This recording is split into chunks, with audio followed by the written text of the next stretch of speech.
चलिए आज दुनिया के सबसे बड़े और पुराने रहस्यों में से एक की पड़ताल करते हैं, स्टोनहेंज। ये एक ऐसी जगह है जिसके राज आज भी वैज्ञानिकों को हैरान कर देते हैं। और सबसे बड़ा सवाल, आखिर इसे बनाया किसने? जरा सोचकर देखिए, आज से हजारों साल पहले, जब ना कोई क्रेन थी ना कोई आधुनिक मशीन, तब 25-25 टन से भी ज्यादा भारी पत्थरों को न सिर्फ उठाया गया बल्कि उन्हें एकदम सटीक जगहों पर खड़ा भी किया गया। ये हुआ कैसे होगा? बस यही सवाल इस पूरी गुत्थी के दिल में है। तो चलिए कहानी में थोड़ा और गहरा उतरते हैं। हम बात कर रहे हैं इंग्लैंड के सैलिसबरी प्लेन में मौजूद इन विशाल पत्थरों के घेरे की। इसका बनना कोई 1-2 दिन का काम नहीं था। ये एक बहुत लंबी कहानी है जो लगभग 5000 साल पहले शुरू हुई थी। जी हाँ, 3000 ईसा पूर्व।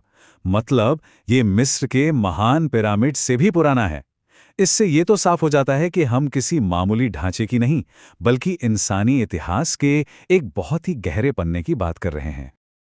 अब देखिए, जब कोई चीज इतनी पुरानी और रहस्यमयी हो तो उसको लेकर कहानियां तो बनेंगी ही, कुछ तो एकदम हैरान कर देने वाली हैं। तो चलिए एक एक करके इन परतों को हटाते हैं और देखते हैं कि सच आखिर है क्या। तो शक की सुई किस किस पर जाती है? लिस्ट बड़ी मजेदार है। कुछ लोग कहते हैं एलियंस ने बनाया, कुछ का मानना है कि कोई खोई हुई एडवांस्ड सिविलाइजेशन थी, यहां तक कि दानवों का भी जिक्र आता है। और एक नाम जो सबसे ज्यादा सुनने में आता है वो है ड्रूइड पुजारी। इन सब में से ड्रूइड वाली थ्योरी सबसे ज्यादा फेमस रही है। सदियों तक यही माना जाता रहा कि सफेद चोगा पहनने वाले उन रहस्यमयी पुजारियों ने ही स्टोनहेंज को बनाया था। पर क्या यह सच हो सकता है? लेकिन देखिए, ये टाइमलाइन सारी कहानी साफ कर देती है। स्टोनहेंज का काम जब लगभग पूरा हो चुका था, उसके भी कोई 1500 साल बाद ड्रूइड्स ब्रिटेन में आए थे। तो ये तो एकदम साफ है कि उन्होंने इसे नहीं बनाया है। तो फिर वो एलियंस या किसी एडवांस सिविलाइजेशन वाली बात का क्या? असल में लोग ऐसा इसलिए सोचते हैं क्योंकि स्टोनहेंज का तारों और सूरज के साथ अलाइनमेंट एकदम सटीक है, जो उस जमाने के हिसाब से नामुमकिन सा लगता है। लेकिन विज्ञान कहता है कि नवपाषाण काल के लोग खगोल विज्ञान को बहुत अच्छे से समझते थे। अरे उनकी खेती, उनके त्योहार, सब कुछ सूरज और तारों पर ही तो निर्भर था। तो ये अलाइनमेंट उनके लिए कोई जादू नहीं बल्कि जरूरत थी। तो अगर इन सब मिथकों को किनारे रख दें तो असली बनाने वाले थे कौन?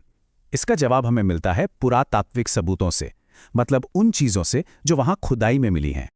पुरातत्वविदों को उस जगह पर पत्थर तराशने के पुराने औजार मिले हैं, दफनाए गए इंसानों की हड्डियां और राख मिली हैं, पास में ही एक बड़ी बस्ती के सबूत मिले हैं, और तो और जानवरों की हड्डियों से बने खुदाई के औजार तक मिले हैं। ये सारे सुराग किसी एलियन की तरफ नहीं बल्कि हम इंसानों की तरफ ही इशारा करते हैं। और ये हमें सीधे ले जाता है असली बिल्डरों तक, नवपाषाण और कांस्य युग के लोग। ये वो लोग थे जो ब्रिटेन में रहते थे, खेती करते थे और एक समुदाय में मिलकर काम करना जानते थे। वो सिर्फ किसान नहीं थे बल्कि उस जमाने के बेहतरीन कारीगर और इंजीनियर भी थे। और सबसे हैरान करने वाली बात यह है कि स्टोनहेंज किसी एक इंसान या एक पीढ़ी का काम नहीं था। नहीं, ये तो एक बहुत बड़ा मल्टी जनरेशनल प्रोजेक्ट था जिसे पूरा होने में लगभग 1000 साल लग गए। इसके बनने की कहानी को 3 बड़े हिस्सों में देख सकते हैं। सबसे पहले एक बहुत बड़ी गोल खाई खोदी गई, फिर कई 100 साल बाद छोटे छोटे ब्लू स्टोन लाए गए, और आखिर में वो विशाल सारसिन पत्थर खड़े किए गए जिन्होंने स्टोनहेंज को वो शक्ल दी जिसे हम आज पहचानते हैं। और ये काम कितना मुश्किल था, इसका अंदाजा आप इसी बात से लगा सकते हैं। जो बड़े वाले सारसिन पत्थर थे वो करीब 40 किलोमीटर दूर से लाए गए, लेकिन जो छोटे वाले ब्लू स्टोन हैं वो 250 किलोमीटर दूर वेल्स की पहाड़ियों से लाए गए थे। सोचिए जरा, बिना पहियों और मशीनों के इतने भारी पत्थर इतनी दूर से कैसे लाए होंगे? तो अब हम ये तो समझ गए कि इसे बनाया किसने था, पर एक बड़ा सवाल अब भी बाकी है। इसे बनाया क्यों गया था? इसका असली मकसद क्या था?